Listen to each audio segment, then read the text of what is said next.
what horse riding tradition is nonsense? Stick around and find out. Hi, I'm Robert, and this is Ruger, and we are trail riding and camping at home. During most years, I spend the summer trail riding and horse camping, from front country glamping to pack trips deep into wilderness areas.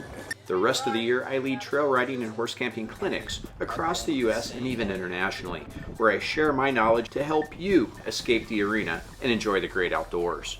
But before we get too much further, please hit that like, subscribe, and share button. Ruger sure would appreciate it. This segment is brought to you by the letter N, Troxel Helmets, B&W Trailer Hitches, and Scratch and All. Thank you to everyone that makes Trailmeister possible. Yes, he's a good boy. Getting on and off animals from the left is an outdated tradition that dates back to the Middle Ages in Europe. Soldiers back in the day used to mount from the left because they were carrying swords and they didn't want to injure their animals back. But we're not heading off to war. We're trail riders. But you never know when you're going to be on a steep bit of trail, when you're going to encounter a cliffside, or any of a number of other obstacles that's going to keep that left-hand side from being easily accessible. Make sure your horse is comfortable with you getting on both sides before you hit the trail. What do you think, Bubba? What do you think?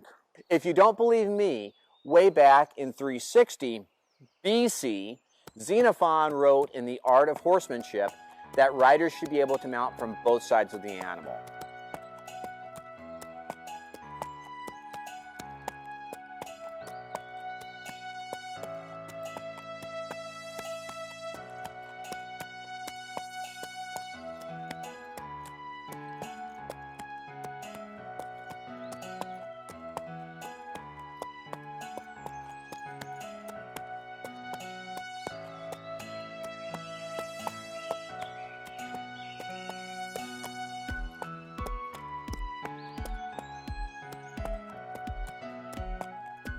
And by the way, most modern horsemanship is based upon the teachings of Xenophon, way back in the day.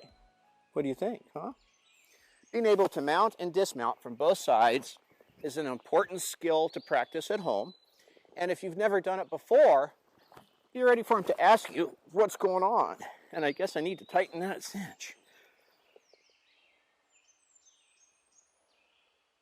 In addition to be able to mount and dismount easily from both sides, I also want to be able to adjust my cinches from both sides.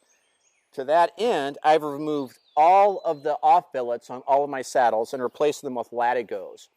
That way I can adjust my cinch easily from both sides of the trail, and by using latigos instead of those off billets, I have an infinite amount of adjustability. What do you think? Are you done? Are you done? Thanks for watching. Stick around for the next segment when we visit the letter O. And again, please hit those like, subscribe, and share buttons. Ruger sure would appreciate it.